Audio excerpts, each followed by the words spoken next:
खाने काबा पर तारीखी हमला, एक नाकाबिले यकीन और हौलनाक वाक़या। खाने काबा पर ऐसा हमला जो तारीख में पहले कभी ना हुआ। मस्जिदुल हराम में अचानक फायरिंग, लाशों के ढेर और एक शख्स का दावा कि वो इमाम मेहदी है। आखिर ये साजिश किसने रची? सऊदी हुकूमत बेबस क्यों हो गई? और 2 हफ्तों बाद ऐसा क्या हुआ कि सब कुछ बदल गया? जानिए आज की वीडियो में। बिस्मिल्लाहिर्रहमानिर्रहीम। अस्सलामु अलैकुम रहमतुल्लाहि व बरकातुहू।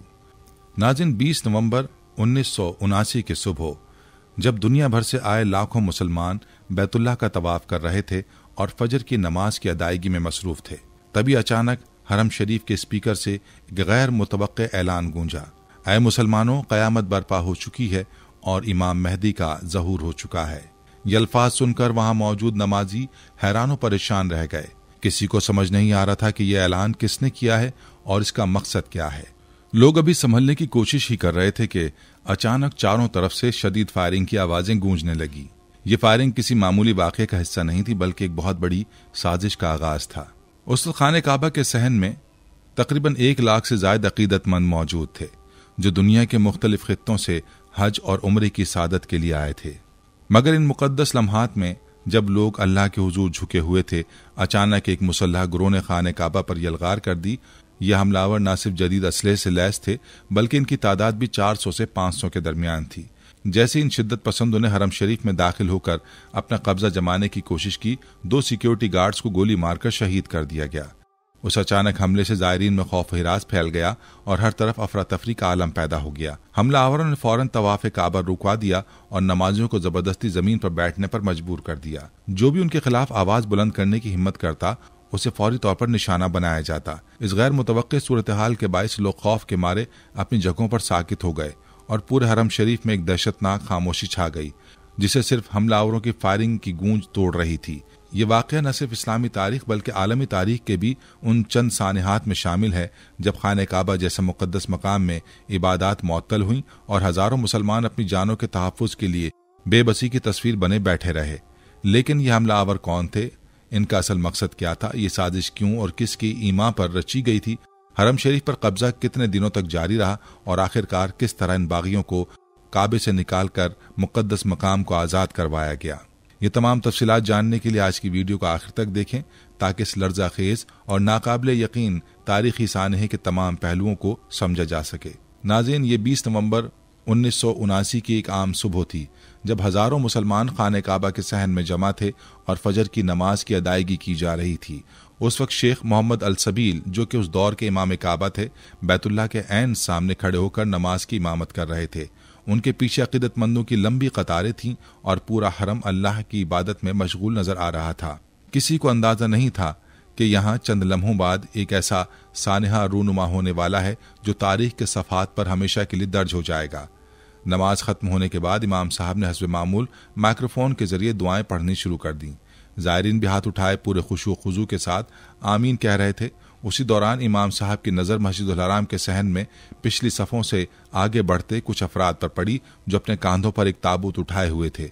इस मंजर में कोई गैर मामूली बात महसूस नहीं हो रही थी, क्योंकि हज के अय्याम खत्म होने के बाद भी मक्का में हजारों जायरीन मौजूद थे और आम तौर पर मस्जिदुल हराम में वफात पाने वाले अफराद की नमाज जनाजा इमाम काबा की इमामत में अदा की जाती थी।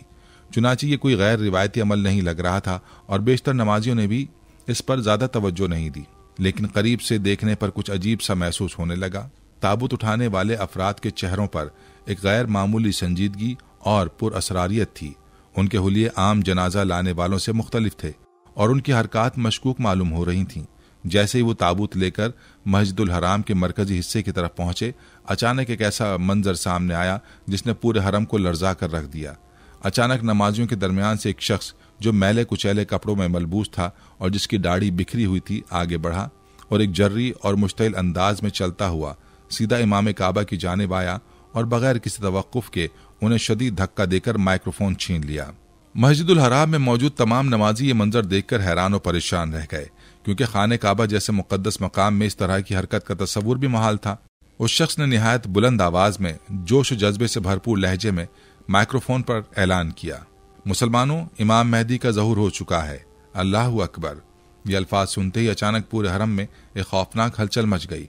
जिन अफराद ने यह ऐलान सुना वो पहले तो हैरान रह गए, मगर जैसे उस शख्स के साथियों ने अपने ताबूत के अंदर छुपाए गए जदीद हथियार निकालने शुरू किए, हरम में खौफ और हिरास की फजा छा गई। उन बागियों ने कलाशिनकोफें और दीगर हथियार उठाकर लहराना शुरू कर दी और पूरे जोश के साथ नारे लगाने लगे, मेहदी आ चुके हैं, इमाम मेहदी का ज़हूर हो चुका है। ये नारे पूरे मस्जिदुल हराम में गूंजने लगे और इबादत में मसरूफ ज़ायरीन अचानक गैर यकीनी और खौफ में मुब्तला हो गए। उनके सामने दुनिया के मुकद्दस तरीन मकाम पर एक गैर मामूली हमला हो चुका था और उन्हें समझ नहीं आ रहा था कि सब कुछ क्यों और किस मकसद के तहत हो रहा था। उस खौफनाक बगावत की क़यादत जहिमान अल अतैबी नामी एक 33 साला शिद्दत पसंद कर रहा था, जो कि सऊदी अरब का ही एक शहरी था।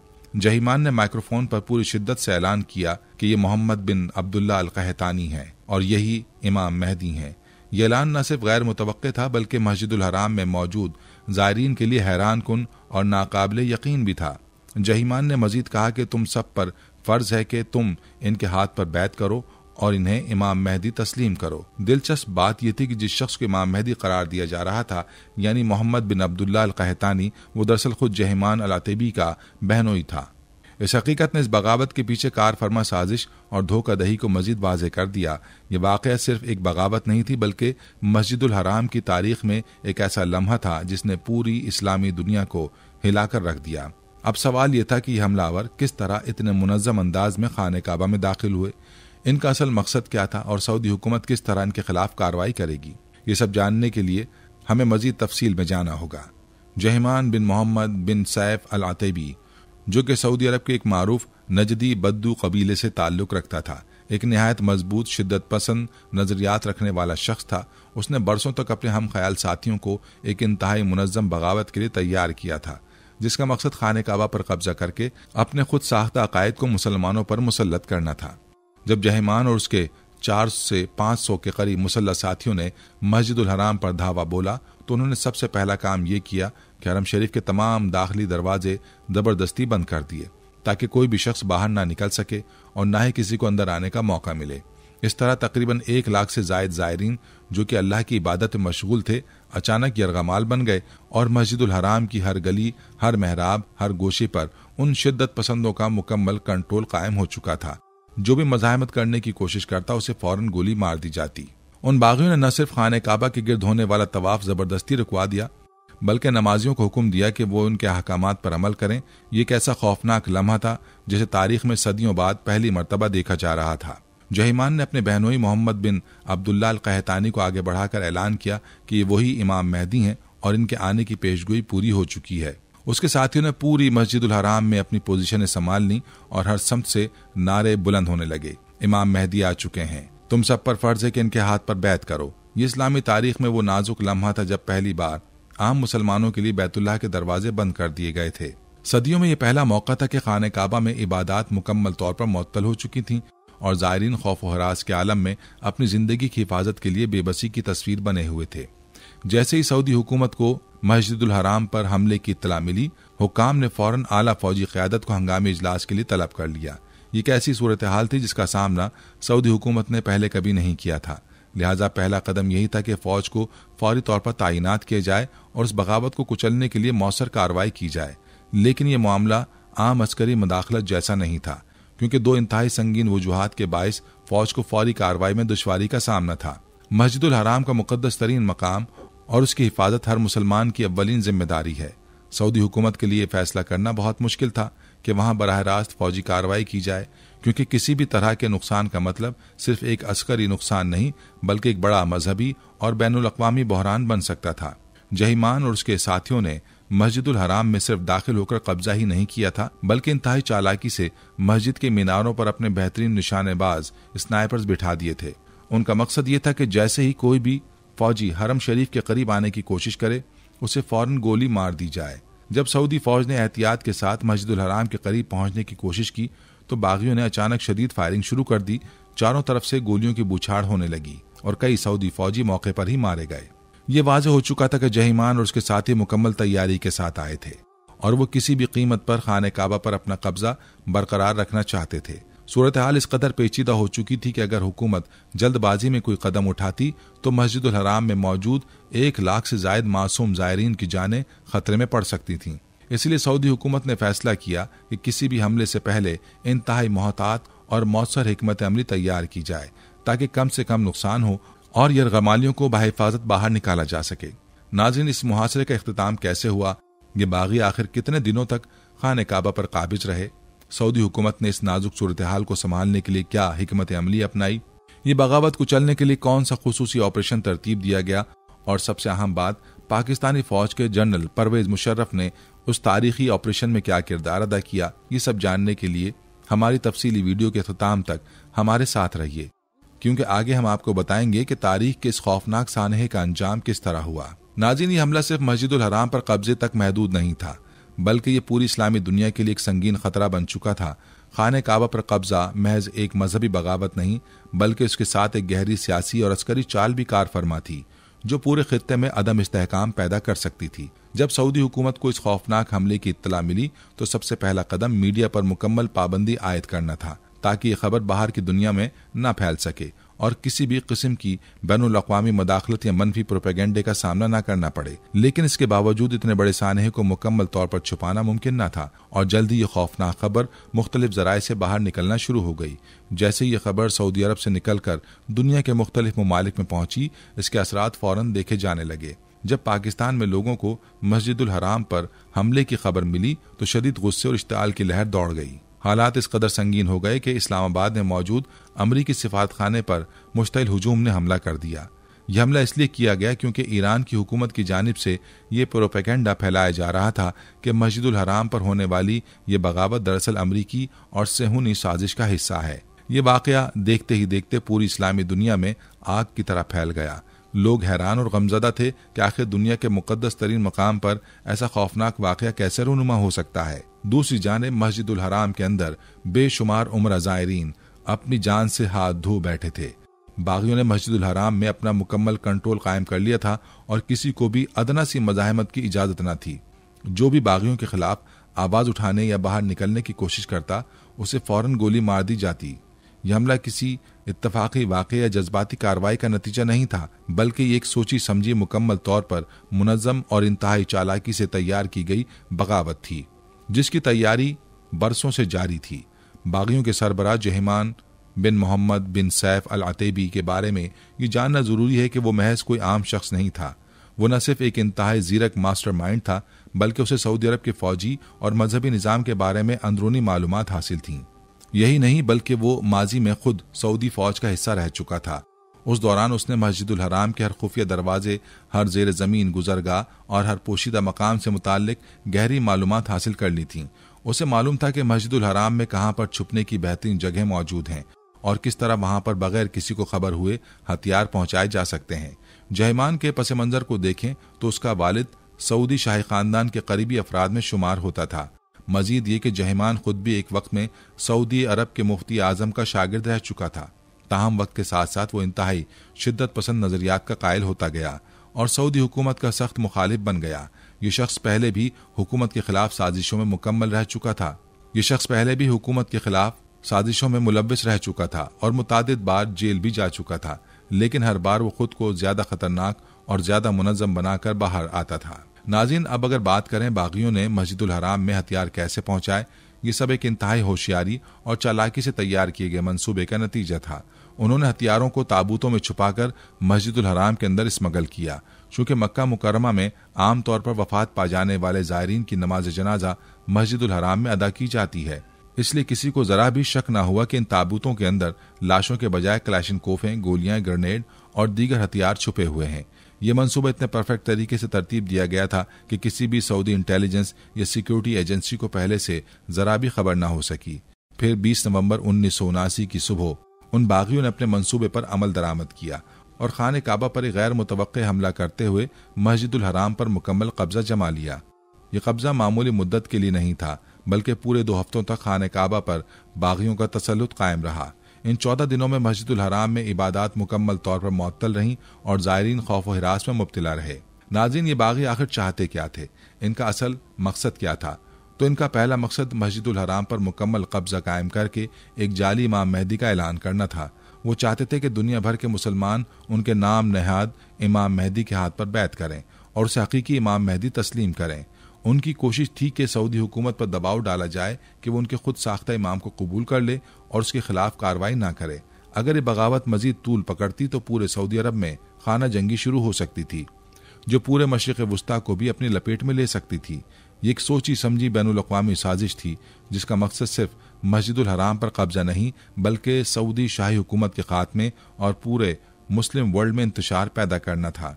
सऊदी क़यादत इस मामले पर इंतहाई संजीदगी और मोहतात हिकमत अमली से गौर कर रही थी।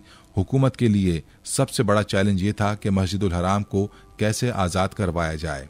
सिक्योरिटी फोर्सेस को बस आला क़यादत के ग्रीन सिग्नल्स का इंतजार था। जैसे ही उन्हें हरम शरीफ में कार्रवाई का हुक्म मिला, फौज ने 3 मुख्तलिफ समतों से मस्जिदुल हराम पर हमला किया, लेकिन यहाँ उन्हें एक सख्त चैलेंज का सामना करना पड़ा।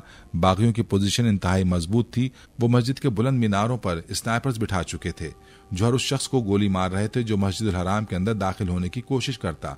इस सूरत हाल में सऊदी फौज को शदीद नुकसान उठाना पड़ा। मुतादिद फौजी शहीद हो गए और कई जख्मी हो गए। अभी जंग मजीद खतरनाक शक्ल इख्तियार कर रही थी। सऊदी हुकूमत के लिए यह मामला मजीद परेशान कुन हो चुका था। नाज़रीन, अब अगर बात करें ये जंग आखिर खत्म कैसे हुई, फौज ने किस खुफिया हिकमत अमली से बागियों को शिकस्त दी, पाकिस्तान के साबिक सदर परवेज मुशर्रफ ने इस ऑपरेशन में क्या किरदार अदा किया, खाने काबा को उन दहशतगर्दों से कैसे आज़ाद कराया गया, ये सब जानने के लिए हमारी मुकम्मल वीडियो के अख्ताम तक हमारे साथ रहिए, क्योंकि हम आगे बताएंगे कि इस खौफनाक हमले का अंजाम क्या हुआ। जब सऊदी हुकूमत ने महसूस किया कि मस्जिदुल हराम पर काबिज बागियों को रवायती अस्करी हिकमत अमली से शिकस्त देना इंतहाई मुश्किल होता जा रहा है, तो उन्होंने एक नई और ज्यादा पेचीदा हिकमत अमली पर गौर शुरू किया। पहले सऊदी फौज ने फैसला किया कि वो हेलीकॉप्टर्स के जरिए मस्जिद के अंदर कमांडोज उतारकर हमला करेंगे। उनका मंसूबा यह था कि हरम के अंदर मौजूद यरगमालियों को कम से कम नुकसान पहुंचाते हुए बागियों का खात्मा कर दिया जाए। लेकिन जैसे ही फौजी हेलीकॉप्टर्स खाना काबा के ऊपर पहुंचे, बागियों ने फौरन उन पर जबरदस्त फायरिंग शुरू कर दी। उन्होंने हवा में ही गोलियां बरसाकर कई फौजियों को मार गिराया। यह हमला इस कदर शदीद था कि फौज को पीछे हटने पर मजबूर होना पड़ा और यह ऑपरेशन मुकम्मल तौर पर नाकाम हो गया।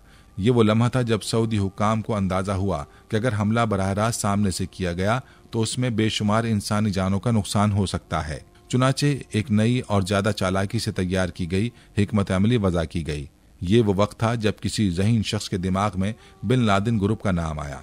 ये ग्रुप उस जमाने में दुनिया की सबसे बड़ी तामीराती कंपनियों में से एक था, जो मस्जिदुल हराम की तौसी और तामीर और मरम्मत के कामों में मसरूफ था।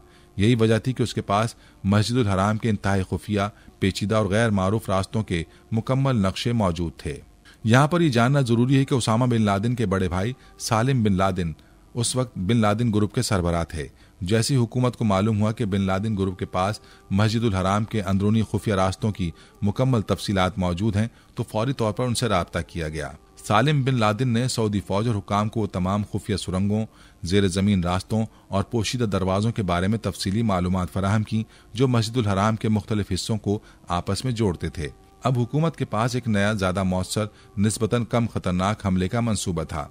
उसी दौरान मस्जिदुल हराम के अंदर काबिज बागी अपने लाउड स्पीकर्स के जरिए मुसलसल तकारीर कर रहे थे, जिनमें वो अपने नजरियात का प्रचार कर रहे थे और अवाम से अपनी हिमायत में खड़े होने का मुतालबा कर रहे थे।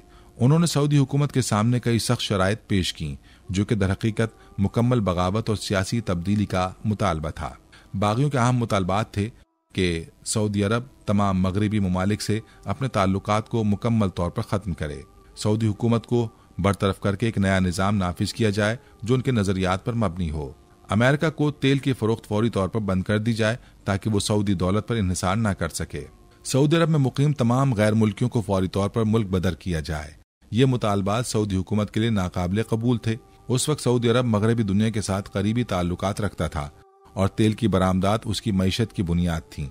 अगर हुकूमत उन बागियों की शराइत मान लेती तो पूरे खित्ते में सियासी बहरान और इक्तिसादी तबाही आ सकती थी। चुनाचे सऊदी हुक्काम ने बागियों के साथ मजीद बातचीत को गैर मौसर करार देते हुए एक फैसला कुन फौजी ऑपरेशन का हुक्म दे दिया। नाज़रीन, अब वक्त आ गया था कि बागियों के खिलाफ हतमी और फैसला कुन कार्रवाई की जाए। ऑपरेशन के चौथे दिन सऊदी स्पेशल फोर्सेज ने मस्जिदुल हराम की दीवारों में शगाफ पैदा करके अंदर दाखिल होना शुरू कर दिया। इस तरीके से वो बागियों के हाथों से बहुत से अहम मकामात का कंट्रोल वापस लेने में कामयाब हो गए। लेकिन एक बड़ा मसला अब भी बाकी था। बागियों ने हजारों यरगमालियों को बदस्तूर काबू में रखा हुआ था और अगर फौज ने जरा भी जल्दबाजी की तो वो उन्हें जिंदा इंसानी ढाल के तौर पर इस्तेमाल कर सकते थे। इसलिए फौज ने आहिस्ता आहिस्ता और इंतहाई चालाकी से पेशकदमी की। वो एक के बाद एक मस्जिद के मुख्तलिफ हिस्सों पर कंट्रोल हासिल करते गए। कई शदीद झड़पों के बाद बागियों में से दर्जनों हलाक कर दिए गए और फौज को थोड़ा थोड़ा करके मस्जिदुल हराम के अंदरूनी इलाकों का कंट्रोल हासिल होने लगा। बागी ये समझ रहे थे कि उनका कब्जा बेइंतहा ताकतवर और नाकाबिले तस्खीर है, लेकिन फिर एक ऐसा वाकया पेश आया जिसने उनके हौसले मुकम्मल तौर पर पस्त कर दिए। मस्जिदुल हराम के अंदर जारी घुमसान की लड़ाई के दौरान एक गोली सीधे उस शख्स के सर में जा लगी जिसे बागी इमाम मेहदी करार दे रहे थे। ये शख्स मोहम्मद बिन अब्दुल्लाह अल कहतानी था, जिसे जहमान अल अतैबी ने मेहदी मऊद करार दिया था। जैसे ही इमाम मेहदी कहलाने वाले शख्स की मौत वाक़ई हुई, बागियों के हौसले यकदम टूटने लगे। ये सूरत हाल उनके लिए इंतहाई गैर मुतवक्के और शदीद सदमे का बाइस बनी, क्योंकि उनका सारा मंसूबा इसी जाली मेहदी के गिर्द घूम रहा था। अब उनके लिए सबसे बड़ा सवाल ये था कि अगर इमाम मेहदी ही हलाक हो गया तो अब दुनिया में कौन इनकलाब बर्पा करेगा? उनकी पेशगोइयों का क्या होगा? वो कैसे अपने पैरोकारों को कायल करेंगे कि उनकी बगावत सच पर मबनी थी? जहमान ने अपनी पूरी कोशिश की कि इमाम मेहदी की मौत की खबर को छुपाया जाए ताकि बागी हिम्मत न हारें, लेकिन हकीकत ज्यादा देर तक छुपी ना रह सकी। सऊदी फोर्सेज ने मोहम्मद बिन अब्दुल्लाह अल कहतानी की लाश को अपने कब्जे में ले लिया और उसका चेहरा बिल्कुल महफूज था, जिससे ये साबित हो गया कि वो वाकई हलाक हो चुका है। ये देखकर बागियों के हौसले मजीद पस्त हो गए और उनमें बदनज़मी और घबराहट फैलने लगी। अब सूरत हाल बागियों के हाथ से मुकम्मल तौर पर निकल चुकी थी। सऊदी फोर्सेज ने एक इंतहाई मुनज़्ज़म हिकमत अमली के तहत मस्जिदुल हराम के हर हिस्से में अपनी मौजूदगी मुस्तहकम कर ली। बिलाखिर मस्जिदुल हराम को आज़ाद करा लिया गया और बागियों के तमाम रहनुमाओं को जिंदा या मुर्दा गिरफ्तार कर लिया गया। ये सऊदी तारीख का सबसे खौफनाक हमला था, लेकिन आखिरकार हुकूमत और फौज की दानिशमंदी और बहादुरी ने इसे नाकाम बना दिया। यह हमला दुनिया के लिए एक सबक बन गया कि खाने काबा पर कब्जा जमाना किसी के बस की बात नहीं और अल्लाह हमेशा अपने मुकद्दस घर की हिफाजत फरमाता है। नाज़रीन, ये वो वक्त था जब सऊदी हुकूमत, फौजी हिकमत अमली के माहिरीन और इंटेलिजेंस इदारे इंतहाई संजीदगी से इस सवाल पर गौर कर रहे थे कि मस्जिदुल हराम को बागियों से कैसे वापस हासिल किया जाए। मुसलसल कई दिन गुजर चुके थे और हर गुजरते लम्हे के साथ सूरत हाल मजीद पेचीदा होती जा रही थी। बागी मुसलसल मज़ाहमत कर रहे थे और चूंकि उनके कब्जे में खाने काबा जैसी मुकद्दस जगह थी, इसलिए सऊदी हुकूमत के पास रिवायती जंगी हिकमत अमली इख्तियार करने की ज्यादा गुंजाइश नहीं थी। कोई भी ऐसा कदम जो हरम शरीफ के तकद्दुस को नुकसान पहुंचा सकता नाकाबिल कबूल था। यही वजह थी कि एक इंतहाई गैर मामूली मंसूबा पेश किया गया। मस्जिदुल हराम के जेर जमीन सुरंगों में पानी छोड़कर उसमें बिजली दौड़ा दी जाए ताकि बागी या तो बेहोश हो जाएं या हथियार डालने पर मजबूर हो जाएं। दिलचस्प बात यह कि आज भी पाकिस्तान में कई लोग ये समझते हैं कि सऊदी हुकूमत ने इस मंसूबे पर अमल किया था और मस्जिदुल हराम की बाजियाबी में इसी हिकमत अमली ने कलीदी किरदार अदा किया, लेकिन तारीखी शवाहिद के मुताबिक ये मंसूबा सिर्फ एक तजवीज़ तक महदूद रहा और उसे कभी भी अमली तौर पर लागू नहीं किया गया। इसकी बुनियादी वजूहात ये थीं, मक्का में इतना ज़्यादा पानी मौजूद ही नहीं था कि वो दुनिया की सबसे बड़ी और वसी मस्जिद के पूरे अहाते को पानी से भर सके। बागियों के साथ हजारों बेगुनाह यरगमाली भी मौजूद थे। अगर पानी में बिजली दौड़ जाती तो बेशुमार मासूम जानें भी ज़ाया हो सकती थीं। इस मौके पर सऊदी इंटेलिजेंस चीफ शहजादा तुर्की अल फैसल ने इस तजवीज़ को मुस्तरद करते हुए कहा था, अगर हम खाने काबा को पानी से भरने का फैसला करें तो बहीरा अहमर का पूरा पानी भी नाकाफी होगा। ये वाज़ेह था कि यह तरीका अमली तौर पर मुमकिन नहीं था। लिहाजा सऊदी हुकूमत ने किसी और मौसर और कम नुकसानदेह हल की तलाश शुरू की। जब सऊदी हुकाम ने यह महसूस किया कि उनके पास ज्यादा ऑप्शंस नहीं बचे तो उन्होंने फैसला किया कि बैनुल अक़वामी माहिरीन की मदद ली जाए। उस वक्त सऊदी फौज की तरबियत के लिए अमरीकी CIA के स्पेशल कमांडोज भी मौजूद थे, लेकिन इस सूरत हाल में अमेरिका को शामिल करना एक सियासी तौर पर खतरनाक फैसला हो सकता था। चुनाचे सऊदी हुकाम ने एक निस्बतन गैर जानिबदार मुल्क यानी फ्रांस से मदद हासिल करने का फैसला किया। यह फैसला इंतहाई खुफिया तौर पर किया गया और फ्रांसीसी खुफिया एजेंसी के सरबराह काउंट क्लॉड अलेक्जेंडर से राब्ता किया गया। उन्होंने एक अनोखा और जदीद हल पेश किया। खाने काबा के अंदर जहरीली गैस छोड़ दी जाए ताकि बागी बेहोश हो जाएं और सिक्योरिटी फोर्सेज उन्हें बआसानी गिरफ्तार कर सकें। यह मंसूबा सऊदी हुकूमत को माकूल लगा और फ्रांस की स्पेशल फोर्स GIGN के 3 माहिर कमांडोज को फौरी तौर पर सऊदी अरब भेजा गया। लेकिन जैसे ही फ्रांसीसी कमांडोज सऊदी अरब पहुंचे, एक बहुत बड़ा मसला सामने आया। सऊदी कानून के मुताबिक गैर मुस्लिमों का मक्का में दाखिला सख्ती से ममनू था। अब मसला यह था कि अगर फ्रांसीसी कमांडोज मस्जिदुल हराम में दाखिल ना हो सकते तो वो ऑपरेशन कैसे कर सकते थे। चुनाचे एक हैरान कुन फैसला किया गया।